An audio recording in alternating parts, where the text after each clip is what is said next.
بسم اللہ الرحمن الرحیم۔ السلام علیکم۔ میری 4 بیویاں بانجھ تھی اور میں بہت ہی امیر ترین مرد تھا۔ میری عمر 40 سال ہو گئی تھی اور مجھے اولاد کی شدید خواہش تھی۔ ایک دن میرا دوست مجھے کوٹھے پر لے گیا اور کہا کہ یہاں ایک لڑکی پیسے لے کر بچہ پیدا کر دیتی ہے۔ میں راضی ہو گیا۔ جب میں اس لڑکی کے پاس گیا تو میرے سر پر آسمان ٹوٹ پڑا، کیونکہ میں بہت امیر تھا اور 4 شادیاں کر لیں لیکن اولاد نہ ہوئی۔ پھر ایک دوست نے کہا کہ طوائف پیسے لے کے بچہ پیدا کر دیتی ہے۔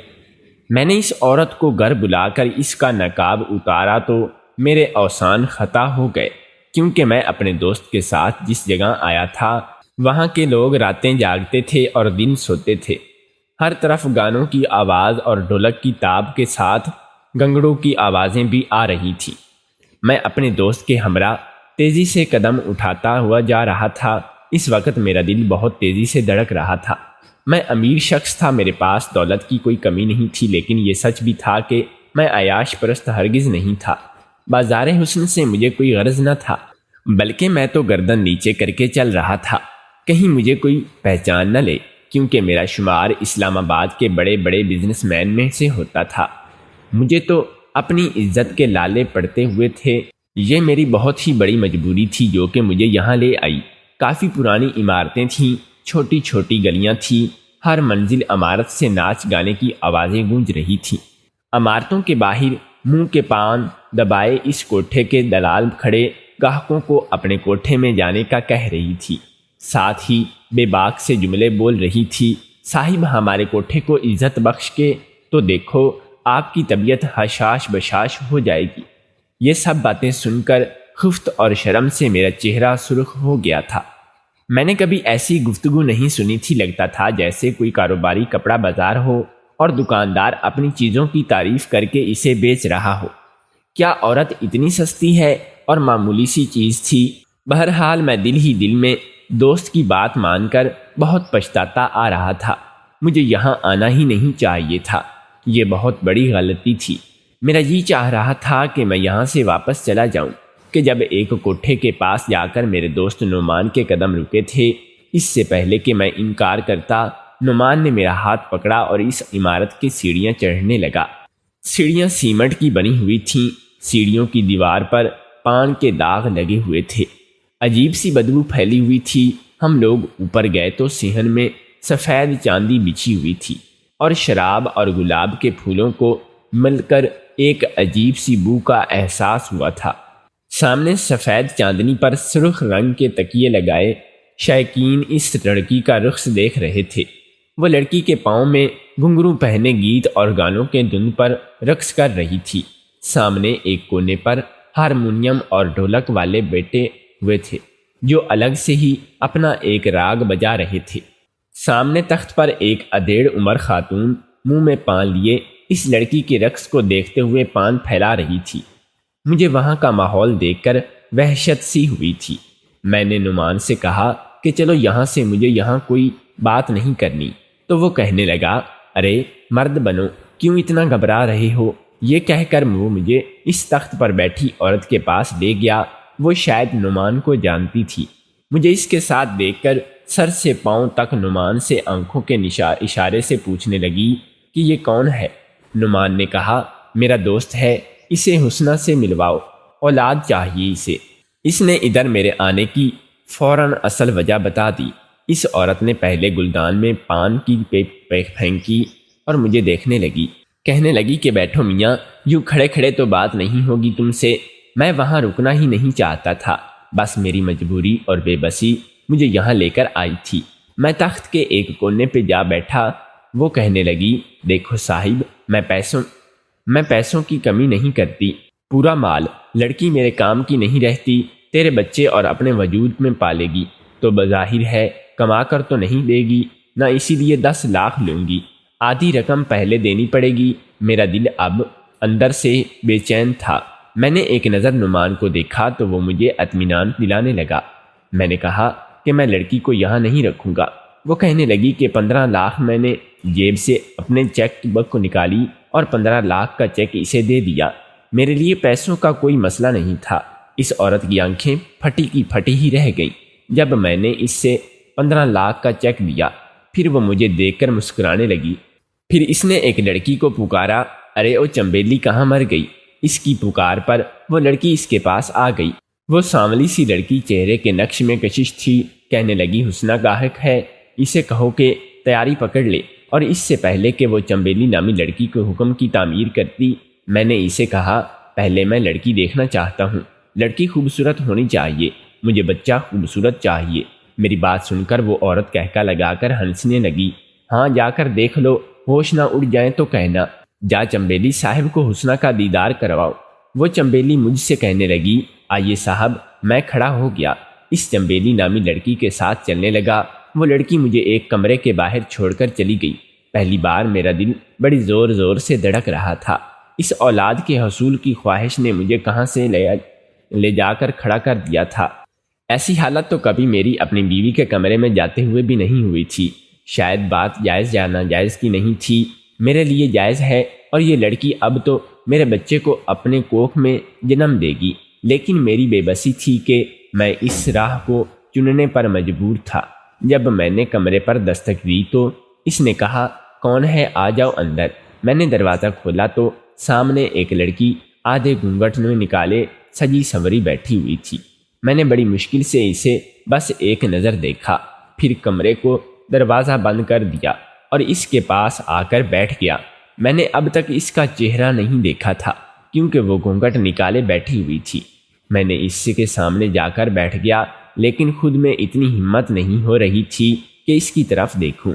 شاید میرا ضمیر اس بات کی اجازت نہیں دے رہا تھا، وہ اس لیے کہ میں نے آج تک کوئی گناہ نہیں کیا تھا۔ جب مجھے یوں خاموش دیکھا تو وہ لڑکی کہنے لگی، کیا بات ہے صاحب، پوری رات کیا ایسے ہی بیٹھے رہو گے؟ اس لڑکی کی آواز نے مجھے چونکا دیا۔ میں نے بڑی مشکل سے اس کی جانب دیکھا، میرے لیے بالکل نامحرم تھی۔ دیکھیں، میں اس کی قیمت دے چکا ہوں۔ میں نے بمشکل ہی اپنے ہاتھوں سے اس کا گھونگھٹ اٹھایا اور جیسے ہی اس کے چہرے کی طرف دیکھا تو میرے ہوش اڑ گئے۔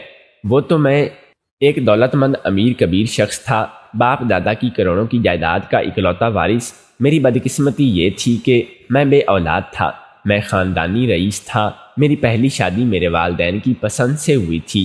میری بیوی میری پھپھوزاد تھی، میری عمر میں مجھ سے 7 سال بڑی تھی، لیکن اخلاق کی بہت ہی اچھی تھی۔ میری شادی کو 10 سال ہو گئے لیکن اولاد نہ ہوئی۔ دنیا جہاں سے میں نے آمنہ کا علاج کروایا مگر وہ مجھے اولاد نہ دے سکی۔ میں نے اپنے بھی سارے ٹیسٹ کروائے، کہیں مجھ میں کوئی کمی تو نہیں، لیکن میری بیوی بانجھ تھی۔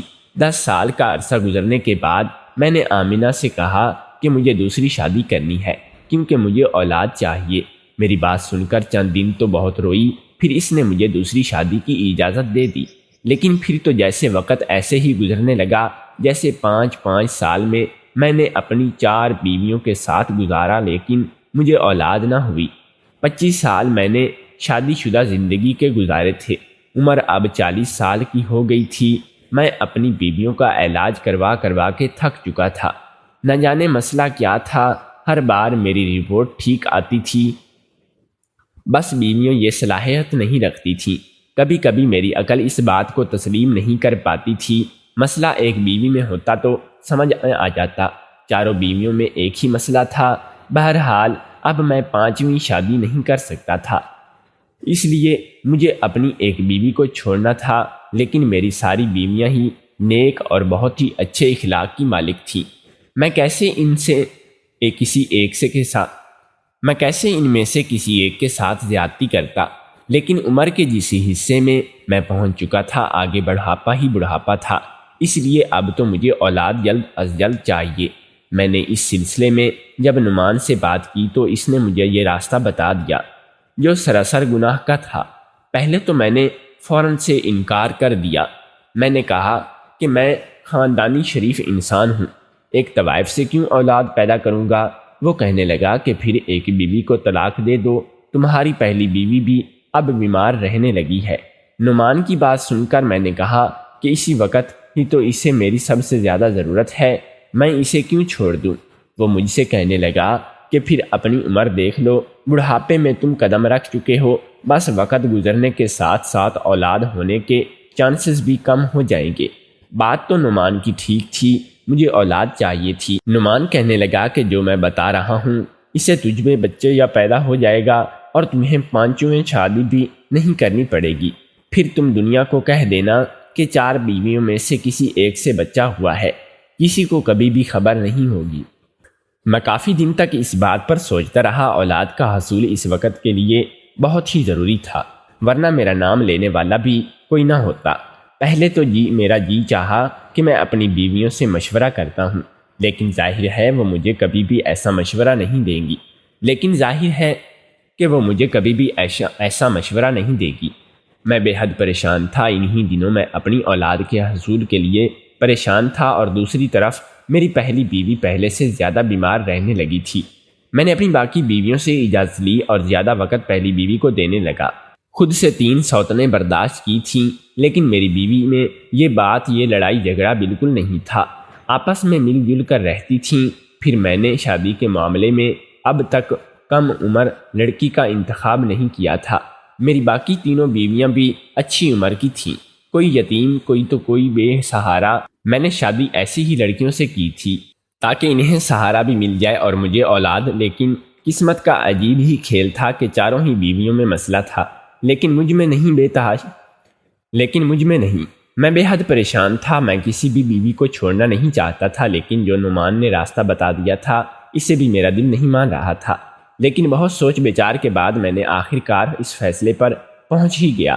نعمان کی بات مان لوں، اس میں کوئی حرج نہیں، اس لیے اس کے ساتھ کوٹھے پر آ گیا۔ لیکن جب میں نے اس لڑکی کو دیکھا تو میرے ہوش اڑ گئے تھے۔ اسے دیکھتے ہی میں کمرے سے باہر نکل گیا، پھر اس کو کوٹھے میں پر نہیں رکا۔ نعمان نے مجھے پکارا اور پکارتا گیا، پوچھتا رہا کہ علی تمہیں کیا ہو گیا ہے، لیکن میں نے کوئی جواب نہیں دیا۔ تیز قدموں سے اس بازار حسن سے نکل کر اپنی گاڑی میں بیٹھ گیا۔ میں نے نعمان کا آنے کا انتظار نہیں کیا، ڈرائیور سے کہا کہ گھر چلو۔ پورا راستہ بے چینی سے کاٹتا گیا، ایک پل مجھے چین نہیں آ رہا تھا۔ گھر آ کر میری بے چینی بدستور قائم تھی۔ میں آج کسی بھی بیوی کے کمرے میں نہیں جا پایا تھا۔ ڈرائنگ روم میں بیٹھا سگریٹ پی رہا تھا۔ آدھی رات گزر گئی اور میرے دماغ کی الجھن بڑھنے لگی تھی۔ جب میری پہلی بیوی ڈرائنگ روم میں آ گئی، مجھے کہنے لگی کہ علی کیا بات ہے، سوئے نہیں آپ؟ میں نے ایک نظر اس کی طرف دیکھا، پھر نفی میں سر ہلا دیا۔ وہ میرے پاس بیٹھ کے کہنے لگی کہ آج کیا پریشانی ہے آپ کو؟ میں نے ایک نظر اس پر ڈالی جس کا میرے پیچھے 25 سال کا ساتھ تھا۔ وہ اب بیمار رہنے لگی تھی۔ میں نے اس کا ہاتھ تھاما اور کہا تمہاری طبیعت کیسی ہے؟ کہنے لگی مجھے اپنے بچنے کی امید نہیں ہے، میرے پیٹ میں بنی سوئی سولیاں پھٹ کر کینسر کی شکل اختیار کر گئی ہیں۔ آپ بھی جانتے ہیں، میں جانتا تھا یہ چند مہینوں کی مہمان ہے، اس لیے اب سارا وقت اسی کے پاس گزارتا۔ میرے کندھوں پر اس نے سر رکھ دیا تو میں نے بھی اسے اپنے حصار میں لے لیا۔ میں نے کہا کہ میں سوچ رہا ہوں کہ تمہیں لندن لے جاؤں، وہاں تمہارا علاج کرواؤں۔ میری بات پر کہنے لگی کوئی فرق نہیں پڑے گا، وقت گزر چکا ہے میرے علاج کا، بس آپ میری خواہش پوری کر دیں، مجھے طلاق دے کر شادی کر لیں۔ اس کی بات پر میں نے اس کی طرف دیکھا تو وہ کہنے لگی کہ اس گھر میں ایک کمرے میں رہ لوں گی، لیکن میں مرنے سے پہلے آپ کا بچہ دیکھنا چاہتی ہوں۔ اس کی بات سن کر میری آنکھوں میں سامنے حسنہ کا چہرہ گھومنے لگا۔ میں نے اسے کہا کہ میں تمہیں اتنا بڑا غم نہیں دے سکتا، پہلے ہی تم پر سوتنے لا چکا ہوں، شاید اس بیماری سے تم دوچار ہو گئی۔ وہ کہنے لگی کہ ایسا نہیں ہے، میں تو یہ سمجھتی تھی کہ آپ کو صاحب اولاد ہو جائے، مگر یہ نہیں پتا تھا کہ میرا سایہ آپ کی باقی بیویوں کا بھی ایسا ہی کر دے گا۔ یہ کہہ کر وہ رونے لگی۔ میں نے کہا کہ ایسا کچھ نہیں ہے، مت ایسا سوچو، اولاد شوہر کے نصیب میں ہوتی تھی۔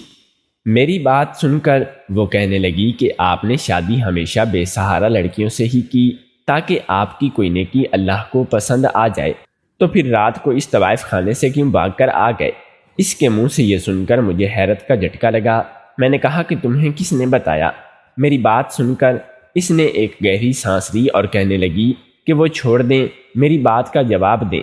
میں نے کہا میرا دل نہیں مانا، کیونکہ وہ طوائف ہے، پھر بہت کم عمر ہے، بس 18 سال کی لڑکی ہے، اسے دیکھ کر تو مجھے اس پہ ترس آ سکتا ہے۔ پتہ نہیں اس کم عمر اس بیچاری سی گھٹیا کام کیوں دیا جا رہا ہے؟ میں اسی لیے وہاں سے واپس آ گیا تھا۔ وہ لڑکی کی عمر 18 سال سے بڑی نہ تھی، بے شک بے حد حسین تھی، مگر کم عمر تھی۔ اگر میری شادی کے بعد میری بیٹی ہو جاتی تو شاید اس لڑکی سے بھی زیادہ پیاری ہوتی۔ میری بیوی کہنے لگی کہ اس سے نکاح کر لیں علی۔ اس کی بات پر میں نے کہا کہ ہوش میں تو ہو تم، ایک طوائف کب کسی سے شادی کرتی ہے؟ پھر اس کی مالکن مجھے یہ قدم کیوں اٹھانے دے گی؟ پھر وہ بہت چھوٹی ہے اور اس کے پاس جاتے ہوئے مجھے شرم آتی ہے۔ میری بیوی کہنے لگی کہ ہو سکتا ہے کہ آپ اسے اس کوٹھے میں آزاد کروانے میں کامیاب ہو جائیں تو اللہ آپ کو صاحب اولاد کر دے۔ اپنی بیوی کی بات سن کر میں چپ سا ہو گیا تھا۔ کچھ دن اسی بارے میں سوچتا رہا، پھر یہ سوچ کر میں اس سے نکاح کر لیتا، کیا پتہ اللہ کو میری یہی ادا پسند آ جائے اور مجھے اولاد ہو جائے، حسنہ بھی اس کوٹھے سے بچ جائے۔ میں اگلے روز ہی کوٹھے پر پہنچ گیا۔ میری نیت اس لڑکی کو اس ماحول سے نکالنے کی تھی۔ میں نے 1 کروڑ کا چیک اس عورت کے ہاتھ میں دیا اور وہ کبھی مجھے دیکھ رہی تھی تو کبھی اس چیک کو۔ پھر کہنے لگی کہ اتنی بڑی رقم کیوں؟ میں نے کہا کہ مجھے حسنہ سے نکاح کرنا ہے، اس کے بعد اس کا اس کوٹھے پر کوئی تعلق نہیں۔ وہ لالچی عورت تھی، اسی لیے فوراً مان گئی۔ میں نے پہلی بیوی کو اس کی خواہش کے مطابق طلاق دے دی اور وہ میرے ہی گھر میں ایک کونے میں ایک کمرے میں رہتی تھی۔ میں اس کے سامنے تو نہیں جاتا تھا، لیکن اس کی ہر چیز کا خیال رکھنے کی کوشش پوری کرتا تھا۔ میں نے چند لوگوں کی موجودگی میں حسنہ سے نکاح کر لیا اور اسے اپنے ساتھ اپنے گھر لے آیا۔ وہ پھٹی پھٹی آنکھوں سے میرا محل نما گھر دیکھ رہی تھی۔ علی صاحب، یہ سب تمہارا ہے؟ تم تو بہت امیر ہو، میرے ساتھ ساتھ تو بہت کچھ خرید رکھا ہے۔ میں عمر میں اس سے بہت زیادہ بڑا تھا۔ اس کا لہجہ سن کر مجھے برا سا لگا تھا، کیونکہ میں اس کا گاہک نہیں بلکہ شوہر تھا۔ میں نے اپنی تینوں بیویوں سے حسنہ کا تعارف کروایا، پھر اسے اپنی پہلی بیوی سے ملوایا۔ آخر میں نے اپنے تیسرے نمبر کی بیوی سے کہا کہ وہ اسے میرے کمرے میں چھوڑ آئے۔ وہ کمرے میں چھوڑ آئے۔ میں ڈرائنگ روم میں سگریٹ پی رہا تھا۔ نہ جانے کیوں کمرے میں سے جانے کی میری ہمت نہیں ہو رہی تھی۔ میری پہلی تینوں بیویاں با کردار نیک سیرت کی مالک تھیں اور یہ لڑکی اس کی زندگی میں آنے والا میں پہلا مرد تھا۔ ہمدردی اپنی جگہ، لیکن ایک بیوی کے روپ میں قبول کرنا آسان کام نہیں تھا۔ لیکن اولاد کی خاطر میں یہ کڑوا گھونٹ پینے کو تیار تھا۔ میں نے سوچا شاید اللہ کو میری یہ نیکی پسند آ جائے۔ میں اپنی ہمتوں کو جمع کر کے کمرے میں گیا۔ اس وقت تک حسنہ سو چکی تھی۔ وہ بہت ہی کم عمر تھی۔ بے شک میں نے 4 شادیاں کی تھیں، لیکن اتنی چھوٹی اور کم عمر لڑکیاں ان میں سے کوئی بھی نہیں تھی۔ میں نے پھر اسے سونے دیا اور خود بھی سو گیا۔ صبح جب میری آنکھ کھلی تو حسنہ مجھے بڑی حیرت سے دیکھ رہی تھی۔ میں نے رات سے کچھ نہیں کہا تھا، شاید اسی لیے مجھے یوں حیرت سے دیکھ رہی تھی۔ میں نے اٹھ کر اسے کہا کہ وہ ناشتہ کر لے، رات بھی اس نے کچھ ٹھیک سے نہیں کھایا۔ یہ کہہ کر میں کمرے سے باہر نکل گیا۔ کچھ دیر بعد حسنہ بھی باہر آ گئی۔ میری باقی بیویوں کے ساتھ ناشتہ کیا۔ میری عادت تھی کہ میں باری باری سب بیویوں کو اپنے ہاتھ سے ایک ایک نوالا ضرور کھلاتا تھا۔ 4 بیویوں کے ساتھ میں نے آج تک انصاف والا معاملہ ہی رکھا تھا۔ چند دنوں میں نے حسنہ سے کسی قسم کا کوئی رشتہ قائم نہ کیا۔ ہاں، اسے اچھے سے بات چیت ضرور کی تھی۔ چند دن ہی گزرے تھے کہ مجھے سے کہنے لگی کہ صاحب مجھے یہ بتائیں کہ آپ نے اتنے پیسے دے کر مجھے خریدا کیا؟ میں اس کے منہ سے یہ سن کر حیران ہو گیا۔ میں نے کہا کہ یہ بات کیوں کی تم نے؟ میں نے تمہیں خریدا نہیں ہے، بلکہ تم سے نکاح کیا ہے۔ مجھے اس کی بات بری لگی تھی تو کہنے لگی کہ میں جانتی ہوں کہ نکاح سے پہلے 1 کروڑ کی رقم آپ نے ادا کی ہے۔ مجھے تو لگا تھا کہ آپ ایک رات بھی صبر نہیں کریں گے، مجھ سے اپنے پیسے وصول کرنے کی کوشش کریں گے، لیکن آپ تو… میں نے اس کی بات سن کر حیران ہو گیا۔ اس کی بات پر مجھے شدید غصہ آنے لگا۔ وہ مزید ایسا ہی کچھ بولتی تو شاید میں اس کے منہ پر کوئی تھپڑ ہی زور سے مار دیتا، لیکن وہ چپ ہو گئی تھی۔ میں نے کہا کہ تم میری بیوی ہو، سمجھی، کوئی بازار نہیں، ایسی بات مجھ سے مت کرنا۔ اور نہ چاہتے ہوئے بھی میرا لہجہ بلند ہو گیا۔ مجھے غصے میں دیکھ کر وہ کہنے لگی کہ ہم سب ایسے ہی باتیں کرتے ہیں صاحب، میں نے تو ہوش سنبھالتے ہی مرد کے ایسے ہی رخ دیکھے ہیں، نوچ کھانے والے، جنونی بریت کا نشانہ بنانے والے بھوکے کتے جیسے۔ مجھے حیرت ہوتی ہے کہ آپ کیسے مرد ہو، جس نے میرے سب سے بڑی قیمت ادا کی ہو، لیکن پہلی رات مجھے سکون سے سونے دیا۔ مجھے حیرت ہوئی، ورنہ میں تو تیز بخار میں بھی کوئی مجھے بخشتا نہیں تھا۔ یہی کہتے تھے کہ تیری قیمت اسی لیے نہیں بری کہ تیرا بخار کا لحاظ کریں۔ یہ کہتے ہوئے ٹپ ٹپ آنسو اس کی آنکھوں کے گر گئے تھے۔ پھر اس نے اپنے بازو دکھائے۔ بازو بری طرح سگریٹ کے نشانوں سے جلا ہوا تھا۔ ایسی بے بسی دیکھ کر میں نے زور سے آنکھیں بند کر لیں۔ کہنے لگی کہ یہ تو دیکھیں، آپ میرے ساتھ یہ سب کرتے ہیں۔ میں نے تو آج تک مرد کو ایسے دیکھا، لیکن تم نہ جانے کیسے ہو، سب سے الگ ہو۔ مجھے خرید کر بھی تم نے مجھے استعمال نہیں کیا۔ میں نے کہا کہ تم میری بیوی ہو اور اللہ نے بیوی کے ساتھ نرمی کا معاملہ کرنے کا حکم دیا، اور تم تو بھی کم عمر، نازک سی۔ میں سمجھ نہیں پا رہا تھا کہ میں تمہارے پاس آؤں۔ بہرحال ایک رات میں حسنہ کی سنگت میں مجھے تڑپا کے رکھ دیا تھا۔ اس کے وجود پر لگے گاؤ دیکھ کر میرا دل چھری سے کٹنے لگا تھا۔ 18 سال کی لڑکی کے ساتھ جو ظلم کیے گئے تھے بالکل غیر انسانی تھے۔ بہرحال وقت کے ساتھ ساتھ حسنہ کے زخم بھی بڑھنے لگے اور منہ سے کہتی کہ آپ نے مجھے بدکار کو نکاح کے رشتے میں معتبر بنا دیا ہے۔ وہ میرے اخلاق اور محبت سے بہت متاثر تھی۔ آہستہ آہستہ اس کی زبان بھی ٹھیک ہو گئی۔ وہ منہ سے اداب سے بات کرنے لگی۔ میری شادی کے چند مہینے بعد ہی مجھے وہ خوشخبری مل گئی جس کی میں نے بہت دعائیں کی تھیں۔ حسنہ امید سے تھی اور مجھے تو اپنے کانوں پہ یقین نہیں آ رہا تھا۔ میں اپنے رب کے حضور سجدے میں رو کر شکر ادا کرنے لگا تھا۔ مہینے تک میں نے حسنہ سے بہت ہی خیال رکھا، بلکہ اسے بستر سے پاؤں تک نیچے نہیں اتارنے دیا۔ لیکن جب ڈلیوری کا وقت آیا تو میں لیبر روم کے باہر بہت ہی بے چینی سے چکر کاٹ رہا تھا۔ جب لیڈی ڈاکٹر آئی اور بے حد پریشان تھی، مجھ سے کہنے لگی کہ آپ کی بیوی کی حالت ٹھیک نہیں ہے، یا تو ہم ماں کو بچا سکتے ہیں یا پھر بچے کو۔ یہ سن کر تو میرے ہوش ہی اڑ گئے تھے۔ مجھے اتنے عرصے بعد اولاد کی خوشی مل رہی تھی، لیکن میرے سامنے ایک آزمائش کھڑی تھی۔ اس وقت میری حالت کیا تھی اور کیا ہو سکتی تھی، یہ وہی شخص جان سکتا تھا جس پر یہ سب بیتا ہوا تھا۔ میں نے اپنی آنکھیں بند کر لیں۔ میں نے کہا کہ آپ ماں کو بچا لیں، بچے کا اللہ مالک ہے۔ وہ لیڈی ڈاکٹر اندر چلی گئی اور میری آنکھوں سے آنسو بہنے لگے تھے۔ بے شک میری پہلے سے 3 بیویاں اور بھی تھیں، لیکن میں اپنی خواہش کی خاطر کسی کی جان لینے کا سوچ بھی نہیں سکتا تھا۔ میرے آنسو میرے بس میں نہیں تھے، اس لیے بہنے لگے۔ کچھ ہی دیر بعد لیڈی ڈاکٹر باہر آئی۔ میں نے اس سے پوچھا کہ میری بیوی کیسی ہے، تو وہ کہنے لگی کہ ماں اور بیٹا دونوں ہی خطرے سے باہر ہیں۔ یہ سن کر تو حیرت کا جھٹکا لگا تھا۔ میں بہت خوش ہوا تھا جب نرس نے میرے کانپتے ہاتھوں میں میرے بیٹے کو ڈالا تھا۔ اسے سینے سے لگا کر میں پھوٹ پھوٹ کر رونے لگا۔ میرے رب نے مجھے میرے صبر کا بہترین انعام دیا۔ بے شک وہ اپنے بندوں پر زیادہ بوجھ نہیں ڈالتا جو وہ اٹھا نہ سکے۔ اگر آپ کو ہماری کہانی پسند آئی ہو تو ہماری ویڈیو کو زیادہ سے زیادہ لائک کریں، شیئر کریں اور اپنی رائے کا اظہار کمنٹ میں ضرور دیجیے گا۔ اللہ حافظ۔